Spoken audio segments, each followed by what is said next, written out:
नमस्कार, हाजिर हैं हम सुबह 9 बजे लेकर। मैं हूं प्रीति। शुरुआत हेडलाइंस के साथ। रेलवे को रेल नीर में बड़े घोटाले का खुलासा, 2 अधिकारी निलंबित।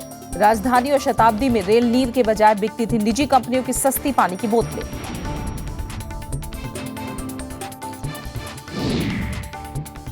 बिहार चुनाव में चौथे दौर के लिए आज नाम वापसी का आखिरी दिन। दूसरे दौर में 55% से ज्यादा मतदान। पोस्टर मामले में पटना एयरपोर्ट निदेशक के खिलाफ एफआईआर। नेपाल के उप प्रधानमंत्री कमल थापा आज से 3 दिन के भारत दौरे पर। मधेसी आंदोलन समेत सभी मुद्दों पर होगी चर्चा। अंसारी घाटी मागर चुनाव चुनी गई नेपाली संसद की पहली महिला अध्यक्ष। वेस्ट बैंक इलाके में इजरायल और फिलिस्तीन के बीच ताजा हिंसा में 3 फिलिस्तीनियों की मौत। संयुक्त राष्ट्र सुरक्षा परिषद ने बुलाई आपात बैठक। अमेरिकी राष्ट्रपति ने जताई चिंता। और डेनमार्क ओपन के सेमीफाइनल में पहुंची पीवी सिंधु। विश्व चैंपियन कैरोलिना मारिन से भिड़ंत। जोहोर हॉकी कप में भारत का आज ऑस्ट्रेलिया से मुकाबला।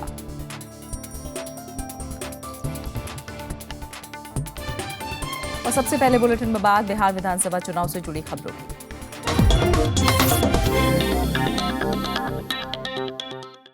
बिहार विधानसभा चुनाव के चौथे चरण के लिए आज नाम वापसी का आखिरी दिन है।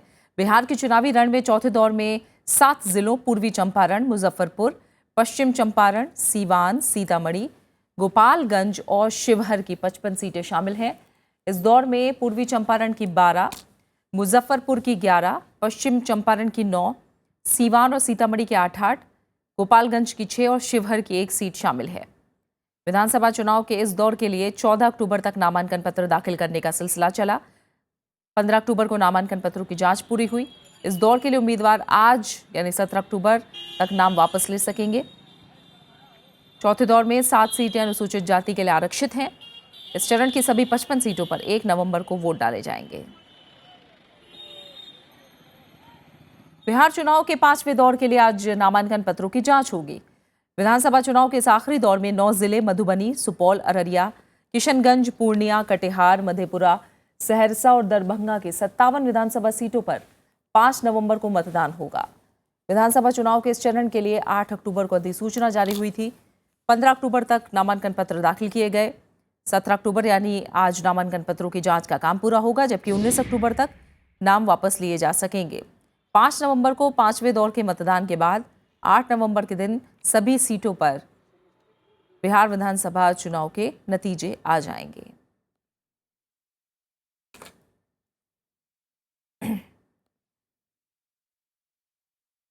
और बिहार के सियासी रण में कांग्रेस अध्यक्ष सोनिया गांधी आज कांग्रेस और महागठबंधन के उम्मीदवारों के लिए वोट मांगेंगी। आज उनकी 2 रैलियों के कार्यक्रम हैं। कांग्रेस अध्यक्ष सोनिया गांधी दोपहर के वक्त 12:30 बजे सारण में पहली रैली को संबोधित करेंगी। इसके बाद दोपहर करीब 3 बजे उनकी बक्सर में जनसभा होगी। सारण और बक्सर जिले में तीसरे दौर में यानी 28 अक्टूबर को वोटिंग होनी है।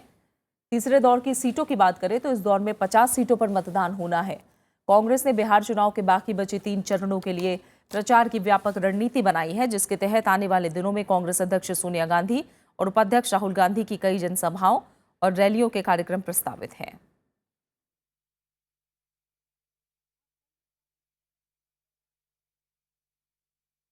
तीसरे मोर्चे से एनसीपी के हटने के बाद बयानबाजी का दौर शुरू हो गया है। समाजवादी पार्टी ने एनसीपी पर धोखा देने का आरोप लगाया है। उधर एनसीपी का कहना है कि समाजवादी पार्टी के अध्यक्ष मुलायम सिंह के बयान के बाद पार्टी ने गठबंधन से हटने का फैसला लिया है। मुलायम सिंह यादव ने कहा था कि बिहार में बीजेपी की लहर है। बिहार में कल दूसरे दौर की 32 सीटों के लिए मतदान शांतिपूर्ण तरीके से संपन्न हुआ। तेज गर्मी के बावजूद मतदाताओं ने अपने मताधिकार का जमकर इस्तेमाल किया। दूसरे दौर के लिए कुल 55% वोट डाले गए, जिसमें कैमूर जिले में सबसे ज्यादा तकरीबन 58% मतदान हुआ।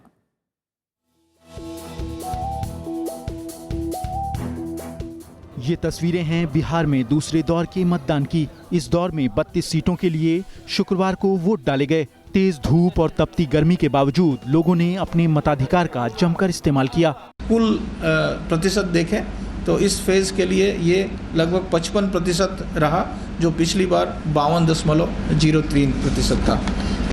विधानसभा चुनाव के इस चरण में 6 जिलों कैमूर, रोहतास, अरवल, जहानाबाद, औरंगाबाद और गया की 32 सीटों पर मतदान हुआ। इस दौर में जिन 32 सीटों पर मतदान हुआ है उनमें सबसे ज्यादा गया में 10, रोहतास में 7, औरंगाबाद में 6, कैमूर में 4, जहानाबाद में 3 और अरवल में 2 सीटें हैं। इनमें 7 सीटें अनुसूचित जातियों के लिए आरक्षित हैं। वोटिंग के दौरान लोगों में खासा उत्साह दिखा। लोग विकास और बुनियादी सुविधाओं का मुद्दा उठाना भी नहीं भूले। सही लोगों को वोट दिया जाए, जो हमारा सही सदस्य है। हम लोग सोच रहे हैं कि देश का विकास हो, देश आगे बढ़े, भ्रष्टाचार मिटे। यहाँ का विकास होने का मतलब देश का विकास, मतलब हमारा विकास। ऑटोमेटिक हमारा विकास होगा जब देश का विकास होगा। तो एक ही मुद्दा बस हमारा है, विकास होना। जो विकास नहीं किया है उसी के विरोध में हम लोग वोट देंगे। दूसरे दौर में 456 उम्मीदवार मैदान में हैं, जिनमें महिलाओं की संख्या महज 32 है। सबसे ज्यादा बीएसपी के 32, बीजेपी के 16, जेडीयू के 13, आरजेडी के 13, सीपीआई के 13, कांग्रेस के 6, आरएलएसपी के 6, एलजेपी के 3 और सीपीएम के 2 उम्मीदवार चुनाव मैदान में हैं। इनके अलावा दूसरी पार्टियों के 200 और 146 निर्दलीय प्रत्याशी भी किस्मत आजमा रहे हैं।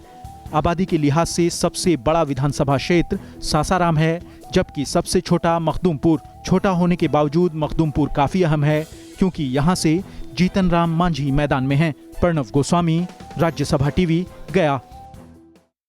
पोस्टर मामले में पटना एयरपोर्ट के निदेशक के खिलाफ एफआईआर दर्ज हुई है। एयरपोर्ट के निदेशक पर चुनाव आचार संहिता के उल्लंघन का आरोप है। निदेशक राजेंद्र सिंह पर एयरपोर्ट परिसर में प्रधानमंत्री नरेंद्र मोदी के चुनावी पोस्टर लगाने का आरोप लगाया गया है। पटना एयरपोर्ट और आसपास लगे प्रधानमंत्री नरेंद्र मोदी के होर्डिंग्स को महागठबंधन की शिकायत के बाद हटा लिया गया था।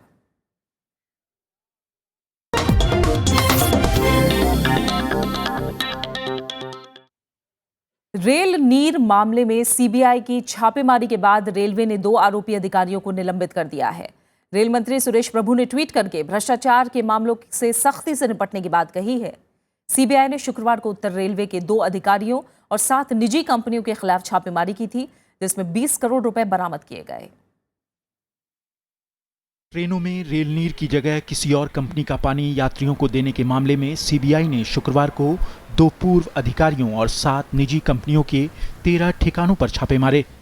इस मामले में उत्तर रेलवे के मुख्य वाणिज्यिक प्रबंधकों एमएस चालिया और संदीप सिलस के खिलाफ मामला दर्ज किया गया है। इसके बाद रेलवे प्रशासन ने दोनों अधिकारियों को निलंबित कर दिया।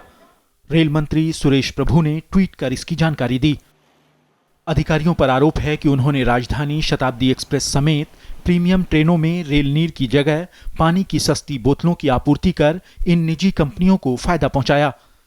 सीबीआई ने निजी कंपनियों RK associates private limited, Satyam caterers private limited, Ambuj hotel and real estate, PK associates private limited और सनशाइन प्राइवेट लिमिटेड समेत 7 कंपनियों के खिलाफ भ्रष्टाचार निरोधक कानून के तहत मामला दर्ज किया है। छापेमारी में 20 करोड़ रुपए नगद बरामद किए गए हैं। रेलवे आईआरसीटीसी के रेल नीर को ट्रेनों में मुसाफिरों को मुहैया कराता है। इसमें वेंडर्स को कम कमीशन मिलता है, लेकिन ट्रेनों में रेल अधिकारियों की मिलीभगत से निजी कंपनियों के पानी की सस्ती बोतलें बेची जाती हैं। Bureau report, Rajya Sabha TV. दालों की कीमतों पर नियंत्रण के लिए केंद्र सरकार ने किसानों से 40,000 टन दाल खरीदकर बफर स्टॉक बनाने का ऐलान किया है। कृषि राज्य मंत्री संजीव कुमार बालियान ने कहा कि जहां इससे किसान और उपभोक्ता दोनों को फायदा होगा, वहीं बाजार को स्थिर करने में भी मदद मिलेगी। दालों की आसमान छूती कीमतों के बीच सरकार ने 40,000 मीट्रिक टन दालों का बफर स्टॉक बनाने का ऐलान किया। कृषि राज्य मंत्री संजीव कुमार बालियान ने कहा कि इनमें 30,000 मीट्रिक टन अरहर और 10,000 मीट्रिक टन उड़द दाल होगी, जो सीधे किसानों से बाजार भाव पर खरीदी जाएगी। ये मार्केट जो मंडी से किसानों से खरीदी जाएगी। देश से जैसे ही फसल आएगी तो किसान को फायदा इसलिए होगा कि सरकार खरीद कर रही है, तो रेट थोड़ा ठीक मिलेगा किसान को, और कंज्यूमर को फायदा उस समय होगा जब रेट बढ़ जाते हैं, तो कम से कम मार्केट को स्टेबलाइज करने में इस दाल से कुछ मदद मिलेगी। कृषि राज्य मंत्री बालियान ने यह भी बताया कि आयात की गई 5,000 टन अरहर दाल चेन्नई और मुंबई के बंदरगाहों पर पहुंच चुकी है। चेन्नई बंदरगाह पर 2,500 टन दाल है। इसमें से आधी आंध्र प्रदेश और आधी तमिलनाडु को भेजी जा रही है, जबकि मुंबई बंदरगाह पर पड़ी दाल में से 1,000 टन अरहर दाल दिल्ली आएगी। और बाकी दूसरे राज्यों में भेजी जाएगी, जिसे केंद्रीय भंडारों के जरिए 120 रुपए प्रति किलो बेचा जा रहा है। लेकिन कांग्रेस ने कदम उठाने में देरी को लेकर सरकार पर सवाल उठाए हैं। ये कैसी क्रांति प्रधानमंत्री लाना चाहते थे? ये दाल थालियों में लाना चाहते थे कि दाल थालियों से गायब कराना चाहते थे? 15 लाख टन अगर दाल कम पैदा हुई थी तो फिर तभी व्यवस्था क्यों नहीं की गई? इससे पहले सरकार ने आयात की गई दालों के लिए 500 करोड़ रुपए के मूल्य स्थिरीकरण कोष के इस्तेमाल का भी फैसला किया था। ये रकम परिवहन, मिलिंग और प्रोसेसिंग पर खर्च की जाएगी। सरकार का कहना है कि इससे दालों की आपूर्ति बढ़ेगी और ये सस्ते दामों पर बाजार में उपलब्ध होंगी। Bureau report, Rajya Sabha TV. रक्षा मंत्री मनोहर पर्रिकर ने भारत का रक्षा निर्यात इस साल दुगना होने की उम्मीद जताई है। उन्होंने सैन्य उपकरणों की बिक्री बढ़ाने के लिए मित्र देशों की तरफ रुख करने की बात कही। शुक्रवार को पणजी में एक कार्यक्रम में रक्षा मंत्री ने कहा कि रक्षा उपकरण निर्यात करने से उन देशों के साथ संबंध मजबूत बनाने में भी मदद मिलेगी। मनोहर पर्रिकर ने कहा कि निर्यात से आर्थिक फायदा तो होता ही है, साथ ही दोस्ती भी बढ़ती है। पिछले साल करीब 630 करोड़ रुपए का रक्षा निर्यात था। इसके इस साल 1200 करोड़ रुपए को पार कर जाने का अनुमान है।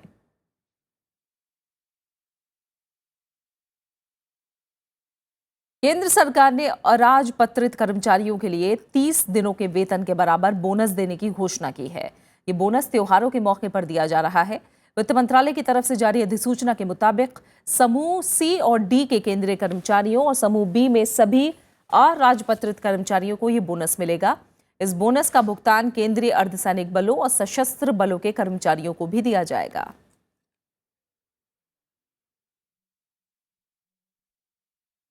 सुप्रीम कोर्ट ने केंद्र सरकार को सीबीआई में खाली पड़े पदों को भरने के लिए तेजी से कदम उठाने का निर्देश दिया है। कोर्ट ने कहा कि सीबीआई को कैडर संख्या की विस्तार से समीक्षा की जरूरत है। इसके लिए सरकार को 2 से 4 महीने का समय दिया गया है। सीबीआई ने शारदा चिटफंड मामले और दूसरे मामलों की जांच में देरी के लिए अधिकारियों और कर्मचारियों की कमी का हवाला दिया था। सीबीआई का गठन दिल्ली विशेष पुलिस बल गठन अधिनियम 1946 के तहत हुआ है और ये केंद्र सरकार के अधीन काम करती है।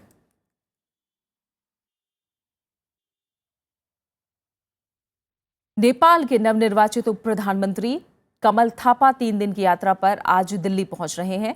इस दौरान दोनों देशों के बीच हाल में जरूरी वस्तुओं की आपूर्ति समेत दूसरे मसलों पर बातचीत होगी। कमल थापा विदेश मंत्री सुषमा स्वराज और विदेश सचिव एस जयशंकर से भी मुलाकात करेंगे। नेपाल में नया संविधान लागू होने के बाद से ही मधेशी और थारू समुदाय विरोध प्रदर्शन कर रहे हैं और भारत नेपाल में बदलते घटनाक्रम से चिंतित है।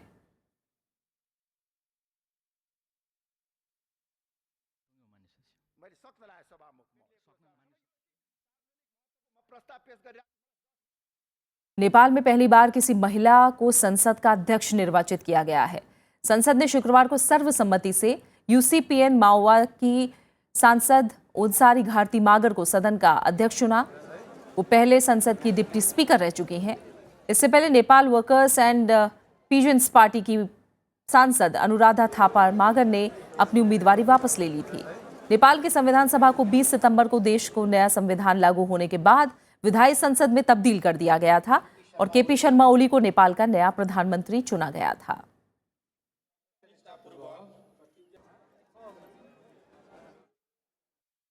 गुजरात में एक बार फिर स्वाइन फ्लू का कहर तेजी से बढ़ रहा है। अगस्त में अब तक 50 से ज्यादा लोगों की मौत हो चुकी है। राज्य सरकार की तरफ से जारी हेल्थ बुलेटिन में ये जानकारी दी गई। राज्य में 457 लोग H1N1 वायरस के शिकार बने हैं। पोरबंदर, जूनागढ़, साबरकांठा और कच्छ में नए मामले सामने आए हैं। गुजरात में इस साल जनवरी से मार्च के बीच स्वाइन फ्लू से 420 से ज्यादा लोगों की मौत हो गई थी। दिल्ली में भी डेंगू के बाद स्वाइन फ्लू के मामले बढ़ रहे हैं। राजधानी में पिछले 15 दिन में बीमारी ने 2 और लोगों की जान ले ली।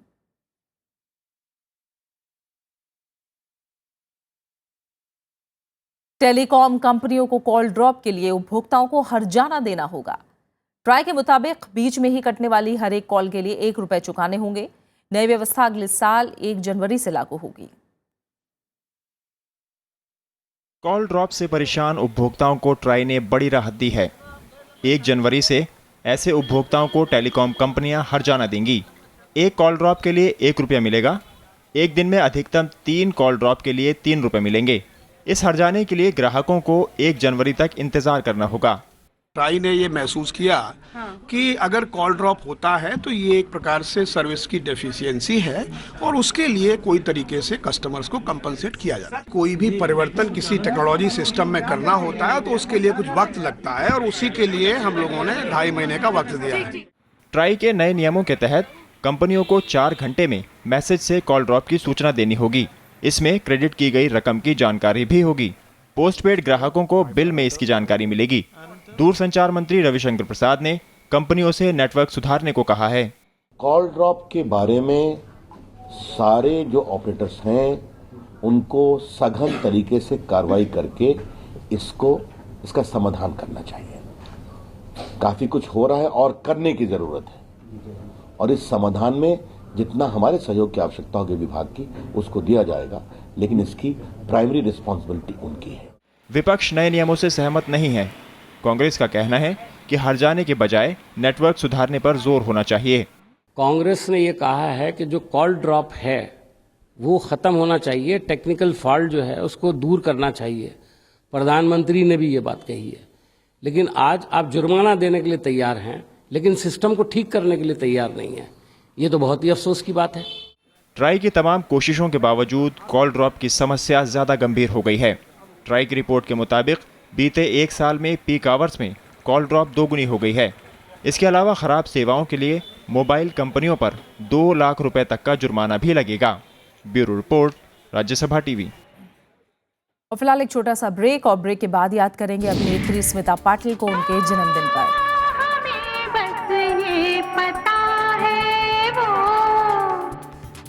बहुत ही खूबसूरत है।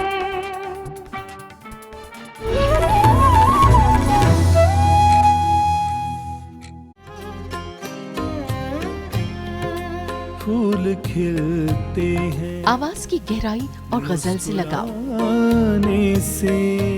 मेरे ख्याल से सफर जारी है, मंजिल अभी दूर है और नजर आ रही है मुझे, मगर दूर है काफी। 4 दिन दर्दमंद दिल और सुरों में डूबी एक शख्सियत के लिए।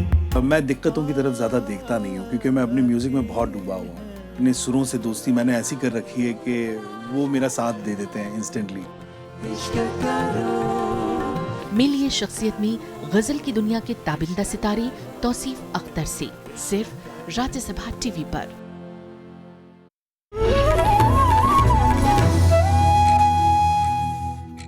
सुप्रीम कोर्ट ने राष्ट्रीय न्यायिक नियुक्ति आयोग यानी NJAC कानून रद्द कर दिया है।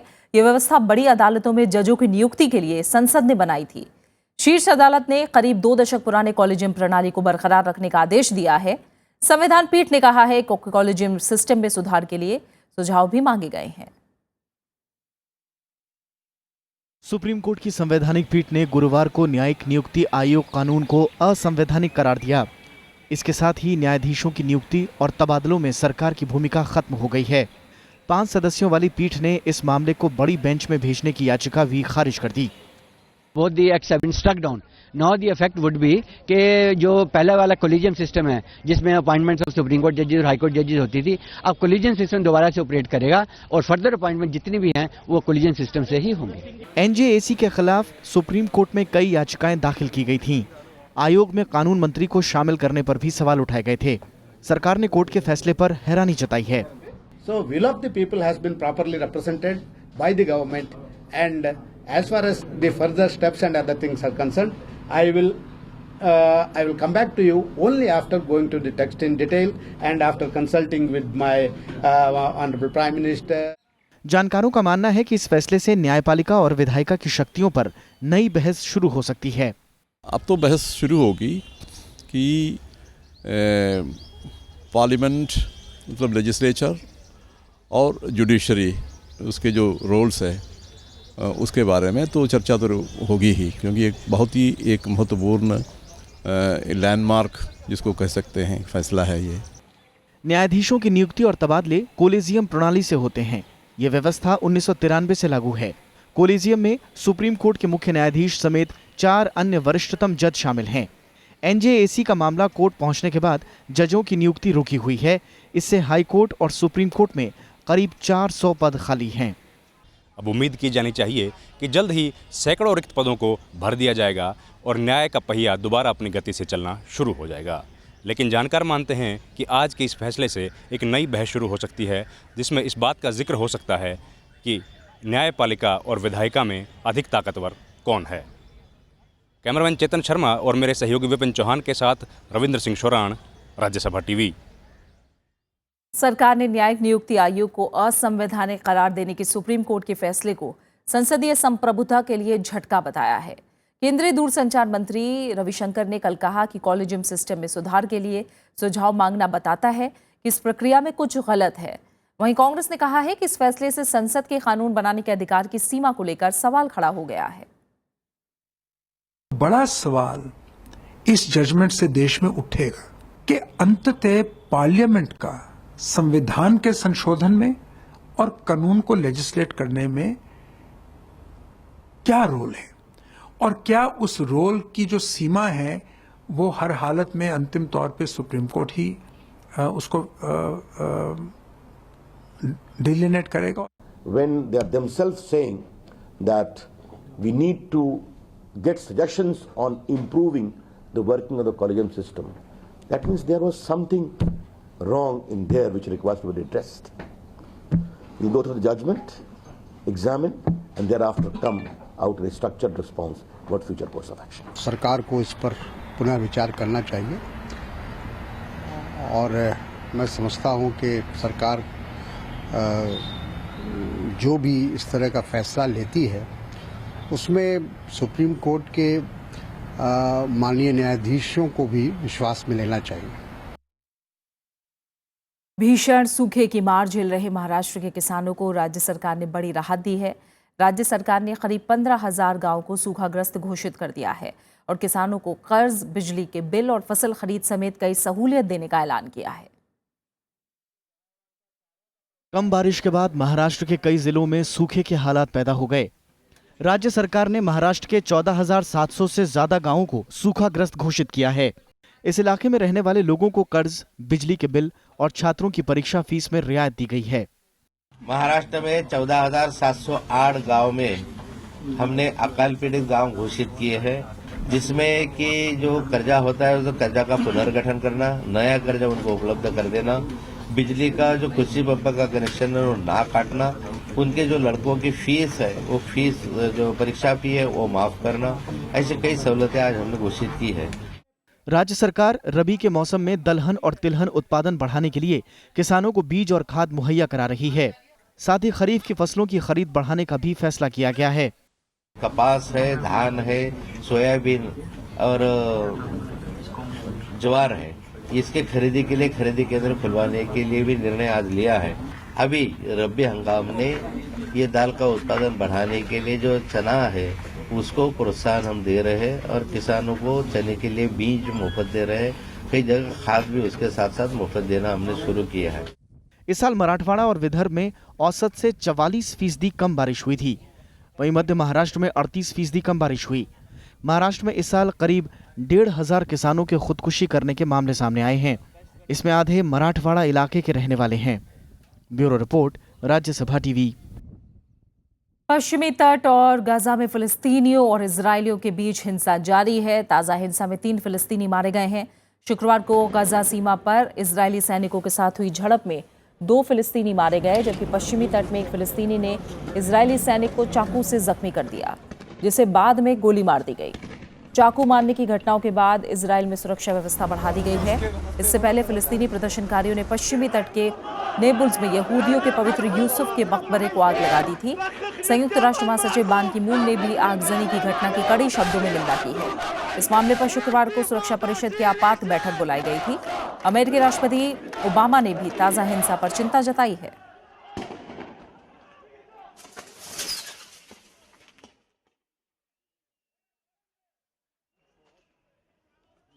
सीरियाई सेना ने रूसी हवाई हमलों की मदद से अलेप्पो में आगे बढ़ना शुरू कर दिया है।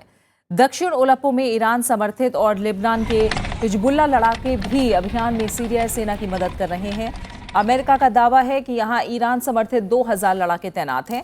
वहीं रूस ने शुक्रवार को बताया कि बीते हफ्ते के दौरान रूसी विमानों ने सीरिया में आतंकियों के 350 ठिकानों को निशाना बनाया। राष्ट्रपति पुतिन ने दावा किया है कि रूसी हवाई हमलों में अब तक 100 से ज्यादा आतंकी मारे जा चुके हैं। इस बीच अमेरिकी राष्ट्रपति ओबामा ने कहा है कि सीरिया में शांति लाने की रणनीति और सिद्धांतों को लेकर रूस और अमेरिका में मतभेद बना हुआ है।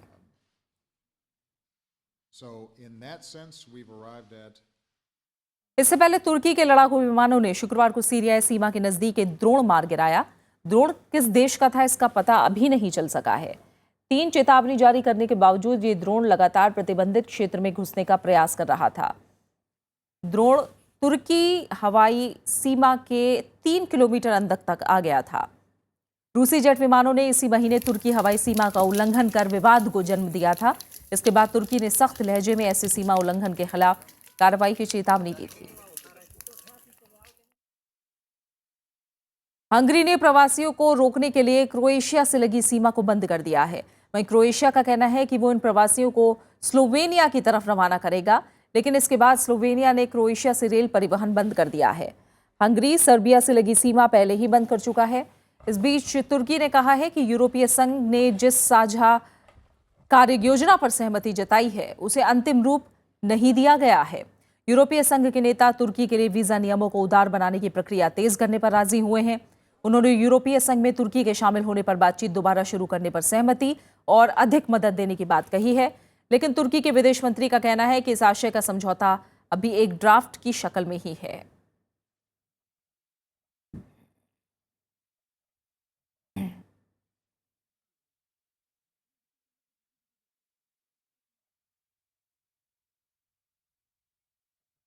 बात खेल की दुनिया की। भारत की badminton star PV Sindhu Denmark open के सेमीफाइनल में पहुंच गई हैं। पीवी सिंधु ने कल खेले गए क्वार्टर फाइनल मुकाबले में 6ठी वरीयता प्राप्त चीन की यांग वांग को हराया।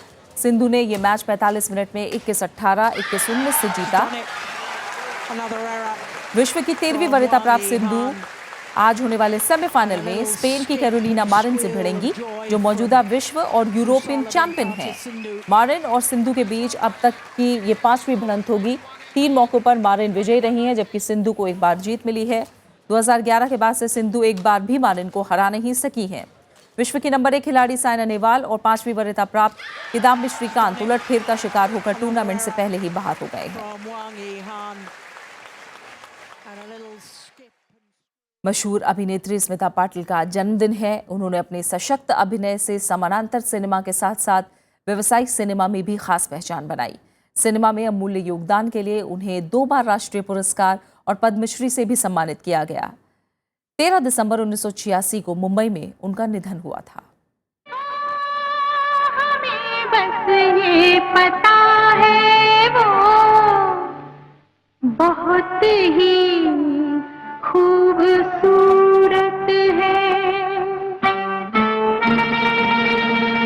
लिफाफे के लिए लेकिन पते की भी जरूरत है।